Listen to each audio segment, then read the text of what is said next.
Lo que vamos a ver detrás en la pantalla son obras de la colección de Alain Servais.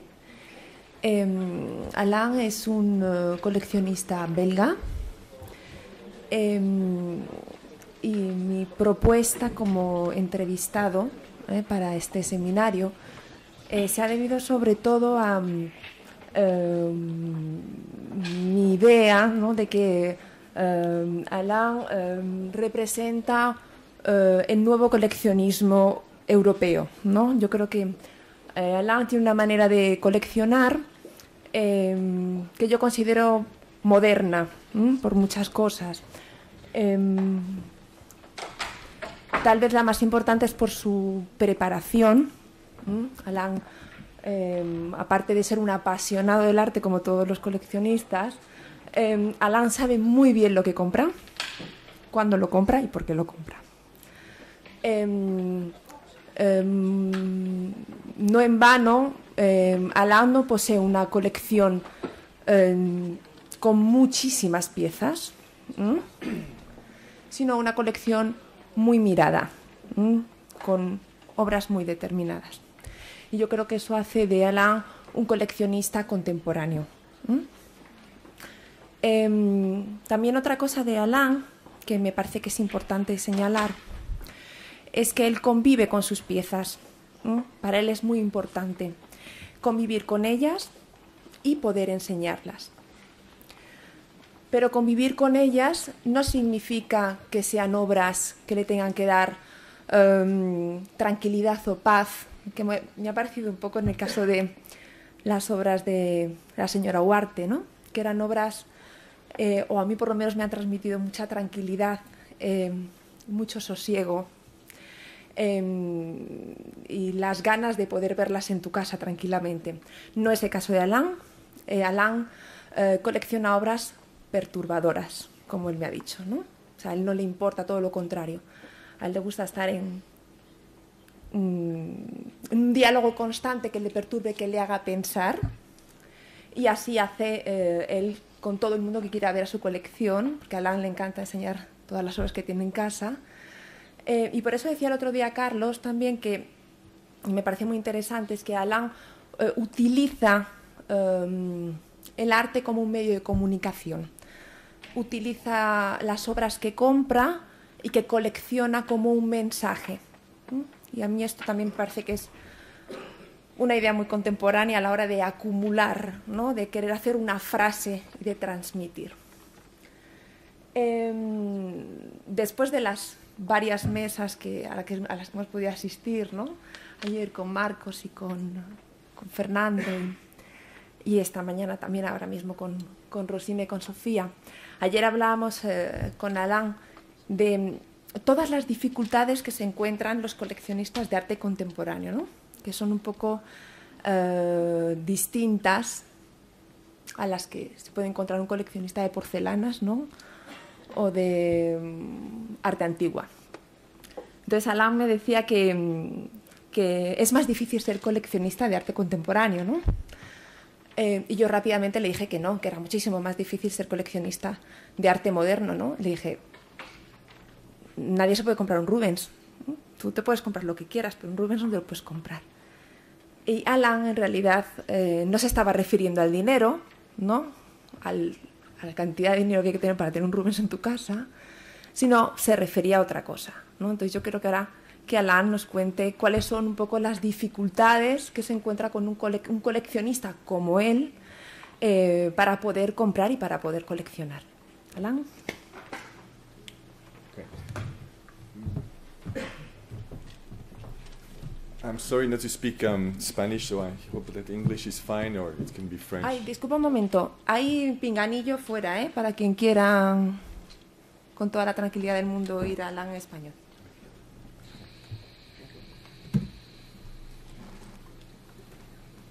If thank you very much, Celia. This is a much too kind presentation because it looks like I'm a very nice person, but I'm not. As Fernando and Marco said it, in fact, we are all crazy people as collectors, so nothing more. And so we're trying to put a nice jacket around it, but eventually we're still suffering a disease. Also about modern and contemporary.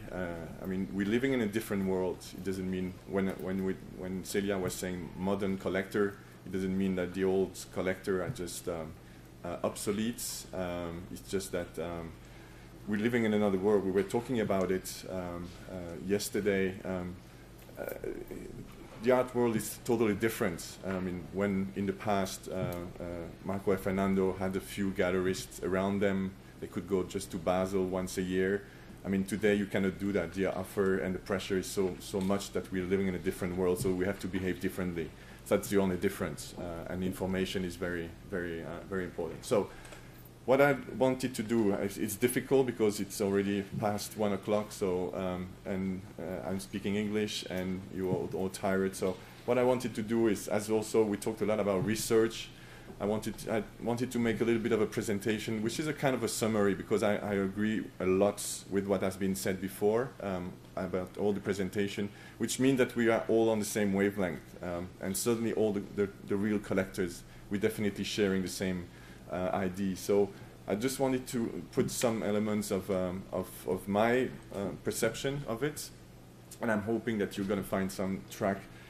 Anyway, for the one of you who are not collectors, you're going to see a little bit how collectors think, and I think that it's definitely, because I think there's a common thread in what I'll be saying.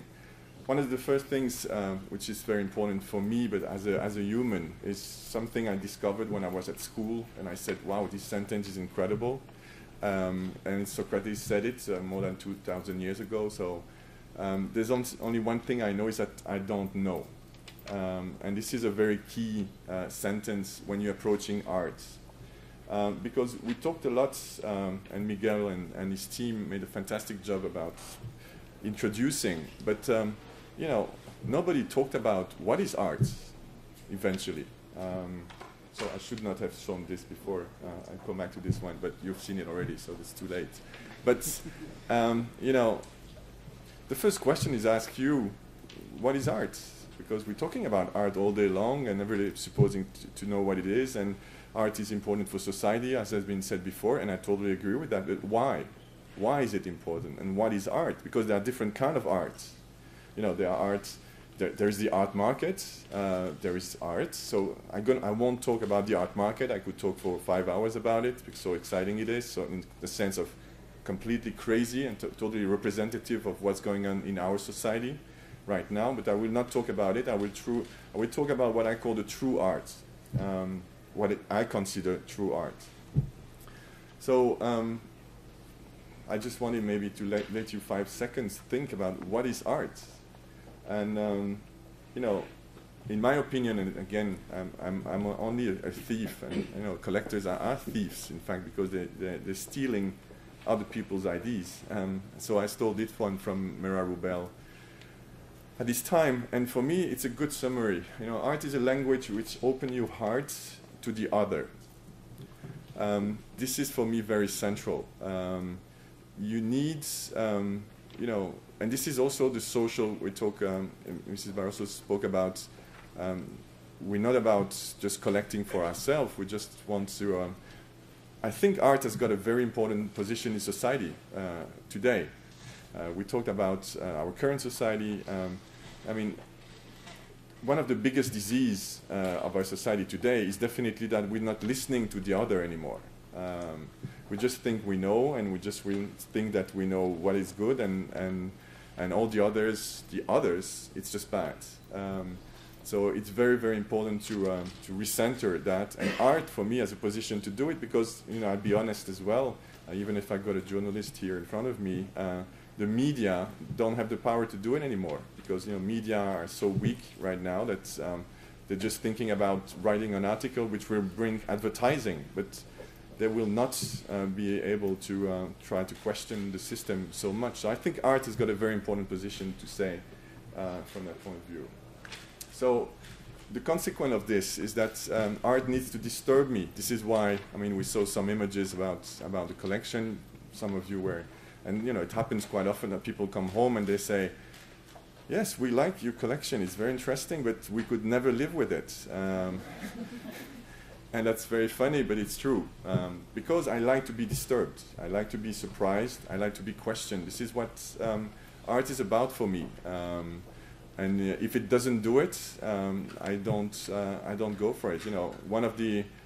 Another collector, Belgian collector called Herman Dalet, he gave me another of those sentences I really love is, the first thing you've got to get rid of when you start collecting is beauty.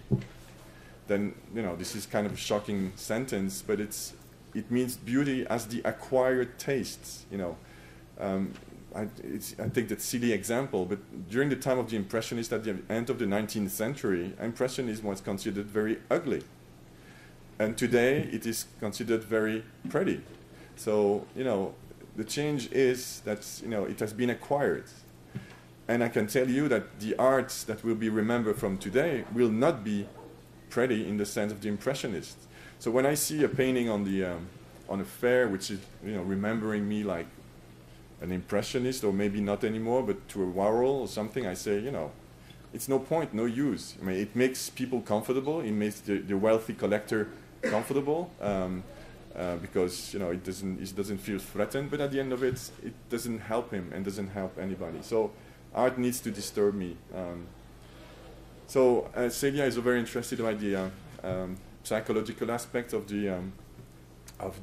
collecting and art, and so she understood she can maybe open an office for psychoanalysis of collectors. I think it would be very useful. But I really love this T-shirt. This T-shirt was done by Louis Bourgeois, which is definitely was one of... Disculpa un momento, pero luego no me ha dejado hacerlo en público, ¿eh? Me ha dicho que luego no quería hacer psicoanálisis público, por eso. So, Louis Bourgeois, who is a fascinating artist, who in fact did a psychoanalysis in front of us for 60 years, trying to recover from her youth. And it's another sentence I really like very much, youth is fantastic as long as you recover from it. I just love that sentence as well. It's just very representative. So art is a guarantee of sanity, yes, for Louis Bourgeois definitely, and I would say for myself as well, because eventually it pushes you to ask yourself questions about yourself. Why do I like this? Why do I don't like this? Why do I choose this? Why? What is he saying about? What is it about beauty? What about society eventually? So, it's a very good exercise. So also, as I said, I will do a summary a little bit about what we said during the seminar. When we talked about the collection, the photography collection, which is the history of photography. And, there's a difference between collecting modern art and collecting contemporary art. So I will say, yes, great, I'm a contemporary collector, I've got to work harder. Yes, of course, because when you're collecting modern art, the 400 artists, which are the important one. And so you try to find a little piece from an antique, a gallerist, an auction house, but you have a finished universe. It's like collecting stamps in some way. You try to find the stamp which is missing in your collection. When you're collecting contemporary art, you've got to do something else because you're confronted with 400,000 artists, at least. When I say 400,000, it's probably even more. But, and those artists, you have access to them. Look at Saatchi.com, which is a wonderful website where, as an artist, you can present your work, or whatever, or, art fairs. On a year, I do maybe 12 or 13 international events, and I said to myself, approximately I see 60,000 artists every year. So, it's quite a lot. And I have got to choose 10 or maybe 50 at the end of the year. So it's not easy. For me, the only solution for me in absorbing this enormous amount of information is to say, what will I try to do? What I will try to do is to do a museum, in fact, because somebody said, there's a difference between a private collection and a museum collection. It's about passion. you know, I'm probably too much from the north, which I mean I'm thinking too much, and so we, yes, it's about more a question of finding a way of a sense to the collection, and so the key is trying to understand the society we're living in, you know. And also, you know, sometimes I'm in front of a work, and the question I'm asking myself the most when I say, oh, I like it, I love it, and then I say, is there any chance that someone will want to look at this work in 30 years? Okay? Then very often, then it's calming you. It just says, okay, no, I will not buy this one, because there's no chance that anybody will want to look at it in 30 years. So, and why is it that people will look at it in 30 years, in my opinion? It is because there is a link between a society and this work. You know, I'll give you a few examples. You know, okay, let's go back to the Impressionists, which is very supposedly a sweet example. But, you know, the Impressionists are today very boring. Nobody wants to watch the Impressionists almost. But, you know, if you look at them in the context of society at this time, you know, the Impressionists would never have come up, never, if there was not the industrialization. You know, the industrialization from the mid-19th century changed the whole world. Before this, you know, the power was with the land, the aristocracy, and the church. There was nothing else. Nothing else. Either you were born in one of them, either you were just a slave. I mean, more or less, depending. Okay, you could sell some bread or whatever, but that was about it, or being a craftsman.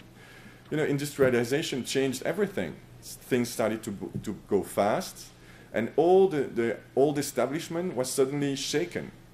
So they started painting outside, they started to paint quickly, they started to paint without respecting the conventions, the academic convention, because at the time you had to respect the size of the painting, the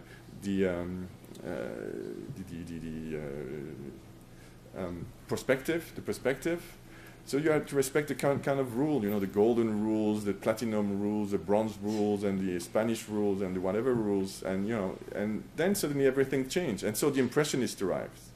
So you have to understand that the Impressionists would not be in art history if they were not also part of social history and the history of a country. Let's take another example. You know, one of the biggest massacre ever was probably the First World War. And, you know, people started thinking, you know, is man, with a big M, completely crazy to massacre millions and millions of people on the battlefield like they did? Are they crazy? And so you know, Dadaism came from this directly. So I could go on with example like this, but it's very key for me to understand that, you know, contemporary art collecting needs to be related to what's going on today. And so also what I need as a collector is also a good base of art history, because another big danger is fashion. People are pushing to you, the gallerists are pushing to you, oh, this is hot, this is nice, this is good. But if you have no art history background, then you forget that someone did it 20 years ago, and sometimes better. So rather go back to 20 years ago rather than go for the fashion stuff of today, which is maybe looking better or in the flavor of the day. But the real pioneer, the one which will stay in art history, is done 20 years ago. So go back to this one.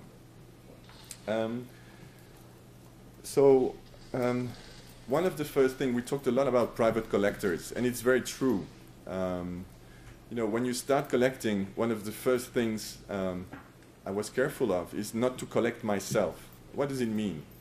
Let's say I like, you know, the calm. I'm doing my yoga every day, which I don't, but and you know, I like, you know, calm things and Asia. So I would rather go for works which are peaceful, and I will buy.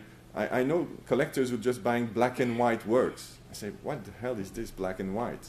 I mean, who is interested in your project? No one. So let's try to do something which is not only myself. And so sometimes, and you know, quite often, I sometimes buy works which are not me.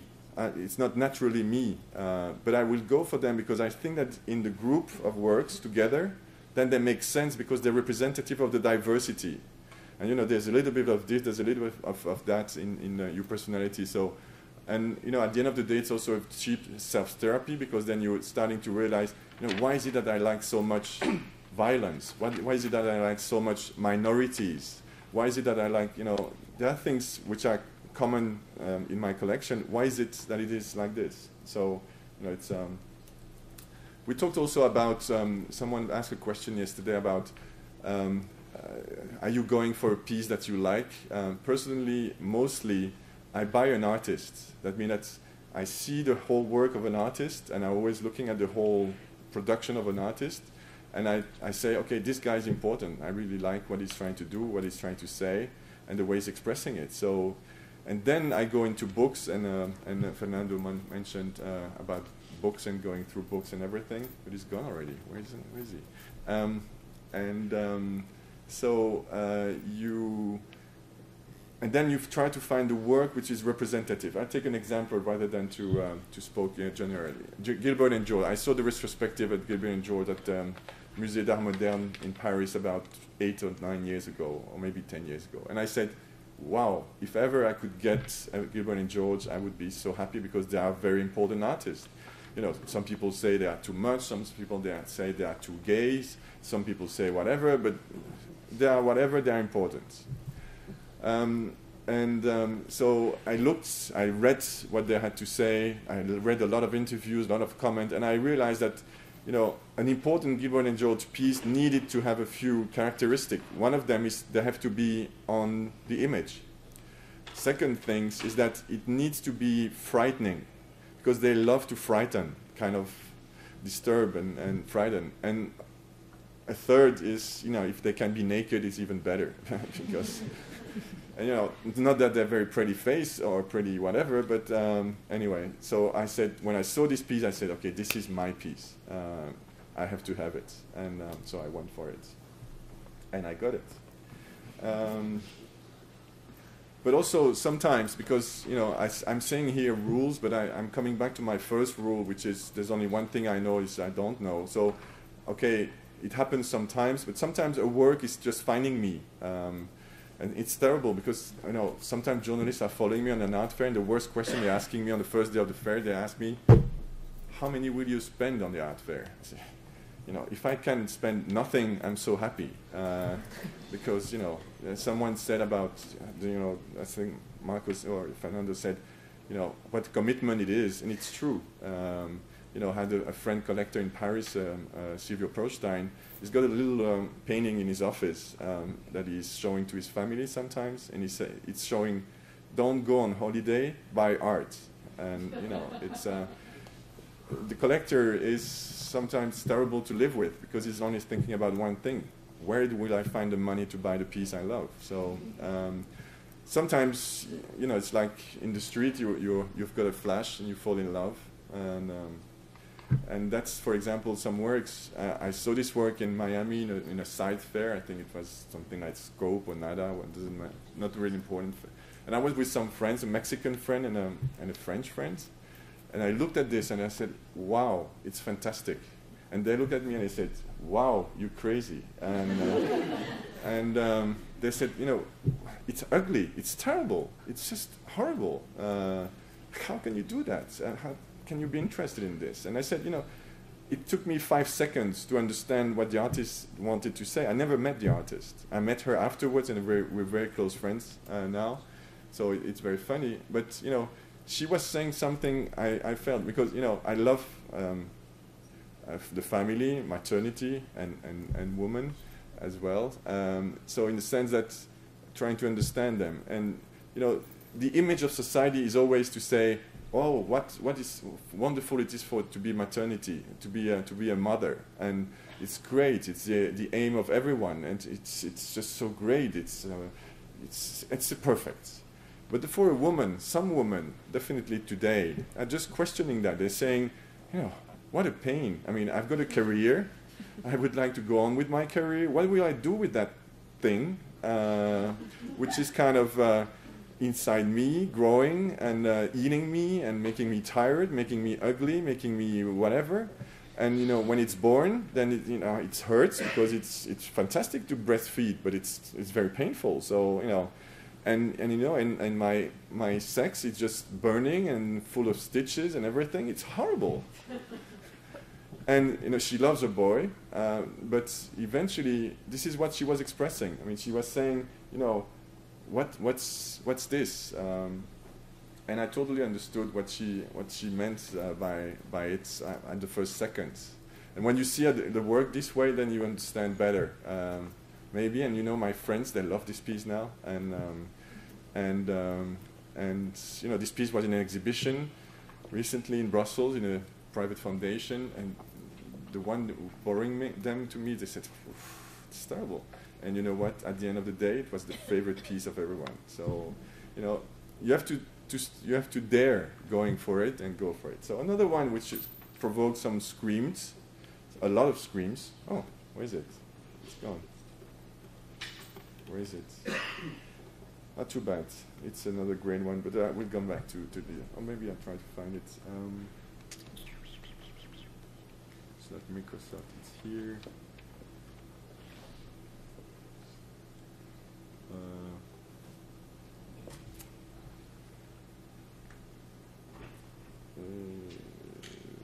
Okay, but I'll come back to that later. That doesn't matter. So, we talked also about collecting, different kind of collecting. And again, I stole this from someone, I'm sorry. Uli Zik, which is a very, very important collector, is really the one who discovered China when no one was looking at China. And he said that in London last year. He said, you know, collecting, there are 3 stages. The one that you see most of the time on art fairs is I collect what I like. I like this and this and this. And you know, sometimes I've seen collectors. I heard a collector, Belgian collector, he went to Art Basel, Miami, and in 3 days he bought 28 works. I mean, 28 works? How can you do that? I mean, I can't. So, but you buy what you like, and sometimes what you are told to. This is the more general way of collecting. Second thing is, then you say, okay, now I've got 100 works, what do I do with them? And you try to find a direction. And this third level is to try to find a relationship between the works. And I think it's an interesting concept, because it's true that if we're talking about society and you have the same kind of message, in fact, the works will talk to each other, and that will be the results. Someone also asked a question about the fact that is it possible that university would teach how to collect? And I'm afraid the answer was yes, and my answer is no. You can't.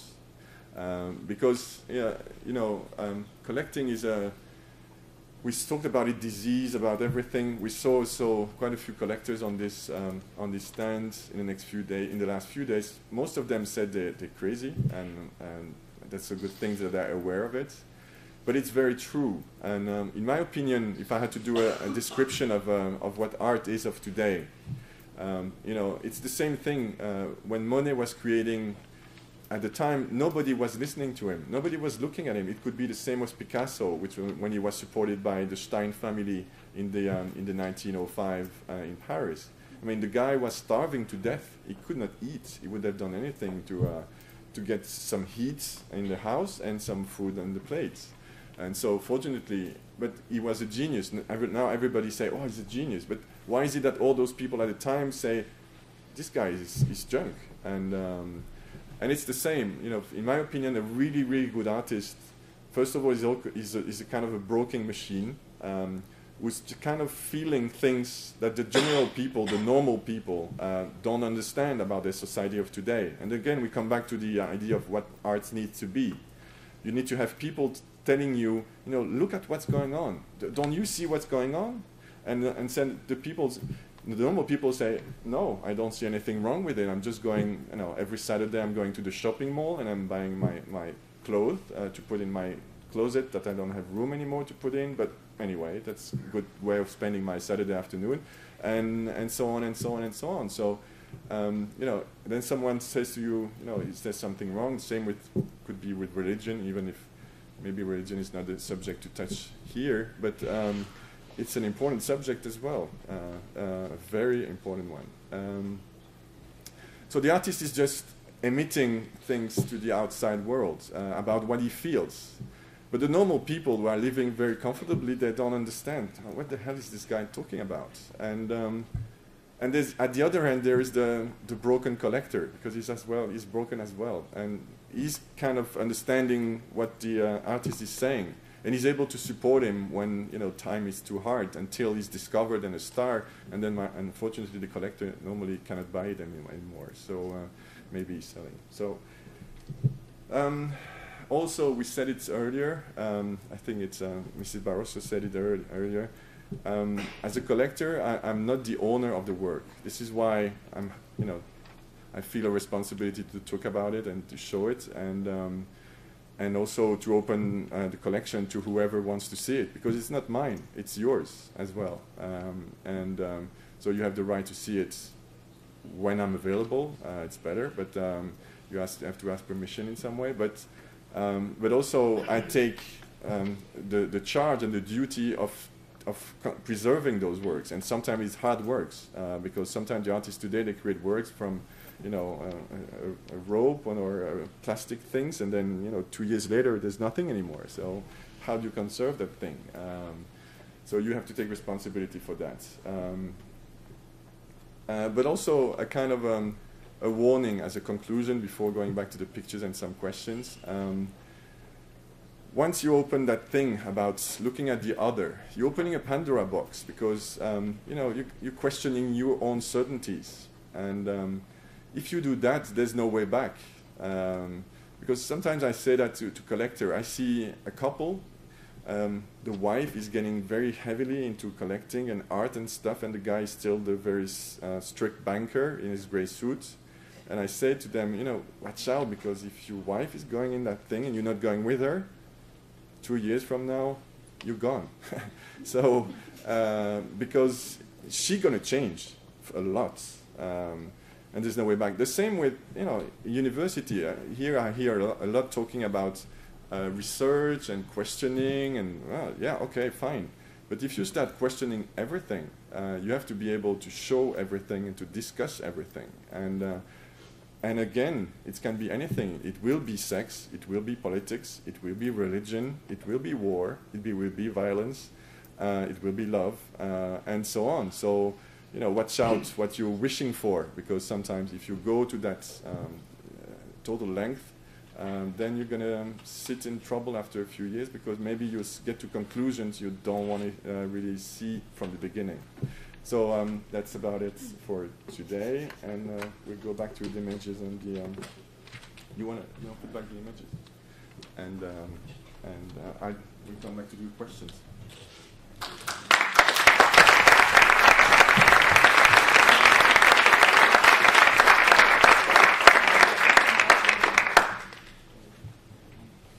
Pues alguna pregunta aquí para el sano de mente. Una cosa que quería deciros cuando empezamos con este seminario para la Universidad de Navarra, yo tomé un poco el papel de la psicoanalista, un poco de mercadillo, o sea, es la verdad, ¿no? Pero tiene una razón, ¿no? La razón es que durante todas las entrevistas que he hecho a coleccionistas para la revista Exit Express, me di cuenta que yo tenía más respeto hacia los coleccionistas que me parecía que estaban realmente locos. Los coleccionistas que son que me parecen excesivamente racionales, o que intentan llenar huecos, o que saben perfectamente lo que quieren hacer, me parecían casi como compradores, ¿no? No me parecían coleccionistas. Cuando elegí a Alain y a Ernesto Espósito, que es otro de los entrevistados, y a Patricia Rebaudengo, que es otra de las entrevistadas para el seminario, me parecía que, a pesar de sus diferencias, que son muchísimas, los tres estaba este punto, esta patología, ¿no? del coleccionista, que me parecía que era importante y que era un poco el trait d'union, ¿no? entre ellos tres. En el caso de Alain, que es afortunadamente es con el que contamos aquí, me parecía muy significativo, y por eso mismo insisto en la idea de que me parece muy moderno, en la idea de que no, a pesar de su locura, ¿no? De esta que yo considero el querer vivir con obras que te perturban continuamente, me parece muy moderna su idea de coleccionar, porque no es nada ingenua. No sé si estáis de acuerdo conmigo. Me parece muy consciente. La idea de la acumulación yo creo que es totalmente obsoleta en su manera de coleccionar, ¿no? ¿Tú estás de acuerdo, Alain? ¿Te compris? No. No, estaba... Yo francés. No, je dis de la différence entre toi como coleccionista clásico. Por ejemplo, ¿no? ¿A quién le encantaría? ¿Os encantaría vivir con esto en vuestra casa? ¿No? Entras, abres la puerta y te encuentras esta obra maravillosa, ¿no? ¿A quién le No sé, yo tendría serias dificultades, ¿no? En la entrevista, por ejemplo, hablábamos que a Alain le da mucha tranquilidad pasear por un museo, y yo le dije que sí, que a mí también, ¿no? Y claro, me decía que es que le encantan las pinturas negras de Goya. Digo, y a mí también, digo, pero me encantan en el Museo del Prado, no me gustan en mi casa. Es más, yo siempre como poniéndome en la otra parte, ¿no? En la persona que no colecciona, porque yo sí que estoy sana de mente y no ellos. Le decía un poco que a mí cuando una obra me gusta mucho y realmente me apasiona, soy un poco como Indiana Jones, ¿no? O sea, yo quiero que esa obra esté en un museo, o sea, quiero que la vea todo el mundo. Entonces mi punto de partida ha sido siempre eso: ¿por qué ellos necesitan poseer y por qué nosotros, los sanos de mente que no coleccionamos, no necesitamos poseer, ¿no? Ese era un poco el punto de partida. ¿Por qué Alain necesita tener esto en su casa y yo nunca lo tendría? O no sé, a lo mejor hay alguien que sí que lo tendría también. ¿Por qué quieres tener esto en tu casa? No, explícanos por qué quieres tener tú esto en tu casa. Sorry? ¿Por qué quieres tener tú esto en tu casa? Pourquoi est-ce que je reste dans ma maison? Oui, no, ça. Ah, okay. So that's the other work I wanted to say. I found it again. It was in the morning at Zoo Art Fair in London. A very small fair. I said, okay, I'm going to go there. And I saw this. I was again with a Mexican friend, but I love Mexican. So and I saw this and I said, wow, it's fantastic. And they look at me again and they said, you're completely crazy. And I said, I want to buy it. It was worth nothing, like not very much. And then they asked me, what do you see in this? And first of all, the title is Contemporary Beasts. And it's interesting because, there's a question about that kind of violence which is everywhere, society and coming up.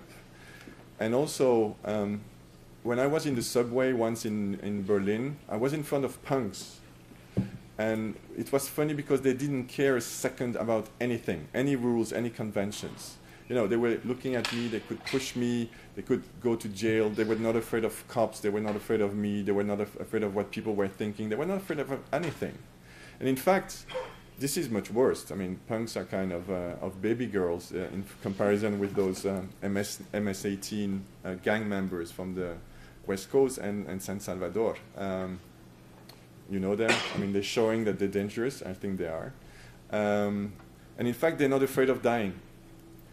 And when you're not afraid of dying, you are king of the world. You are the most dangerous things on earth. If you go to that step of not being afraid to die anymore, not afraid of the cops, not afraid of going to jail, not afraid of dying, you're just a beast. And this Mexican artist who did this piece was expressing that because he said also, what's the funny thing is that you cannot shoot lions or tigers anymore to put them in your living room because they're protected. But the beasts, those are those things, those people. And you know what? I got this message in 5 seconds because I shared that. And so when I saw this, because I'm very fascinated by the gangs and the way we forget one thing in society is that in fact we think we are smart and balanced and the most evolved being on earth, but we are just animals. We're nothing more than animals. We're just a smart monkey. And And you know, we're fighting for our women like they do. We're fighting to death to have more food, almost. You know, we forget that we are animals. And this animality, which is coming back into the gang members, is for me very fascinating. So that was one of the reasons why I fell for this beautiful work. And again, it went to a museum and foundation, and again, people would look at it and wow. And then, you know, people again loved it. It was at Maison Rouge in Paris. It was linked to Maison Rouge in Paris. So any question maybe? Yes, Pablo. Yeah, when you, I mean, your collection is clearly very passionate, but it has a very clear message, a union. So when you are going to buy a piece, which part weighs more, the guts or the intelligence in you? You know what? Good question, and pretty common question.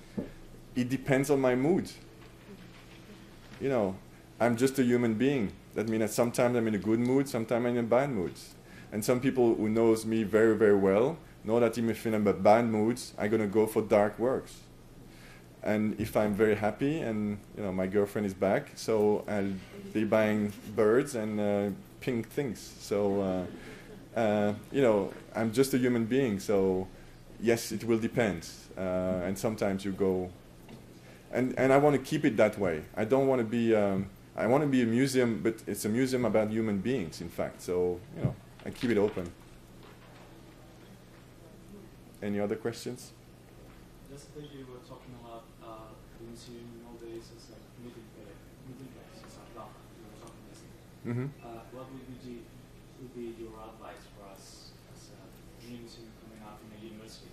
You were saying yesterday we need to have parties. We need to have something going on there, not just art. I mean, yeah. I mean, the world is changing very quickly, and I see I've got kids, 15 and 13, and so that's things I really don't understand. First of all, the way they're talking sometimes are things I just don't understand, but also the way they're behaving. I was saying that yesterday to Wilfred. You know, when I see my daughters looking at Facebook and they look at picture, they go so fast. I say, stop, I cannot see what you're seeing, but I see, and then they go, you know, 100 photographs in 1 minute, and they say, oh yeah, it's nice. I haven't seen anything, so, because, what is it? Or you're on an iPhone and they just, so, everything is going faster. I don't know whether it's good or bad, but everything needs to go fast, information, there's so much that you need to go, this is the same artist as the mother, I just love this artist, so, again, she's talking about maternity. I just love that one. So things are changing, and if, fortunately, you're young, so you're better able to understand that a 60 years old American guy who will, you know, think very squarely. And it's very clear that today, the museum, in terms of a depository of a science, is kind of dead. It doesn't work anymore. You need to make it lively, you need to bring people there, and you need to be able to animate it. And, you know, we were talking earlier about Glenn Lowry or another big long-term guys, Nick Serota, or we're going to be replaced by Chris Durkon, who is a Belgian museum director. And he's very much into that idea of creating a museum where people... It's not a museum which is depository of science, it's a meeting place. And you need to do whatever you can to make it lively so that you kids are coming to it. Whether it's for a coffee, whether it's to discuss a lesson or a work you have to do, or to meet before going to a party, or maybe even partying in the museum. I mean, it's very strange, but you know, in Brussels, they've got the Bella Artes Museum, and you know, they do parties until 4 in the morning with house music, which is kind of shaking all the paintings, like, you know. See. But that's the way it is, and it works. And I'm so surprised. And the first thing they did, just to give an idea, is it was called Museo de Bellas Artes, or whatever it's in Spanish. I'm sorry for my Spanish. Bellas Artes. They changed it into Beaux-Arts, B-O-Z-A-R, which is a kind of SMS time of talks and stuff. So just showing. Okay, we're here for you. So, yes, definitely, you need to listen to who you want to talk to and what you want to do, and definitely kind of challenging people again, and then it's a good thing. Any other questions? Good. So I've been perfectly clear. And I love this one. I go back to this one because it's a funny case. It's a Barbara Cougar. I said I want a Barbara Cougar, and I said,